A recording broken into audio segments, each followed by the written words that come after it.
তাজকিয়া। তাজকিয়ার অর্থ হলো যেই কোরআনের তেলাওয়াত হয়েছে, যেই কোরআনের অর্থ বুঝেছে, যেই কোরআনকে প্র্যাকটিক্যাল কাজের মাধ্যমে বাস্তবায়ন করেছে, তাজকিয়ার অর্থ হলো সেই কোরআনকে শুধুমাত্র একটা দুইটা কাজের মাধ্যমে বাস্তবায়ন করলে দায়িত্ব ক্ষান্ত হবে না, বরং একটা মানুষের চরিত্র এবং আখলাকের মধ্যে সেই কোরআনকে বাস্তবায়ন করতে হবে।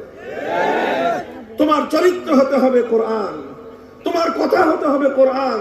তুমি যখন কথা বলবা তোমার কথার মধ্যে কোরআন থাকতে হবে, তুমি যখন কাজ করবা তোমার কাজের মধ্যে কোরআন থাকতে হবে, তুমি যখন মানুষের সাথে আচরণ করবা তোমার আচরণের দ্বারা কোরআন বহিঃপ্রকাশ ঘটতে হবে, তুমি যখন মানুষকে কথা বলবা তোমার কথার মধ্যে কোরআন থাকতে হবে, তুমি যা করবা প্রত্যেকটা কাজ তোমার কোরআনের দ্বারা তোমার আখলাক আর তোমার চরিত্র বলতে হবে।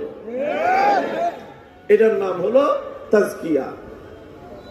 তাহলে সবগুলোই কোরআনকে কেন্দ্র করে। কোরআন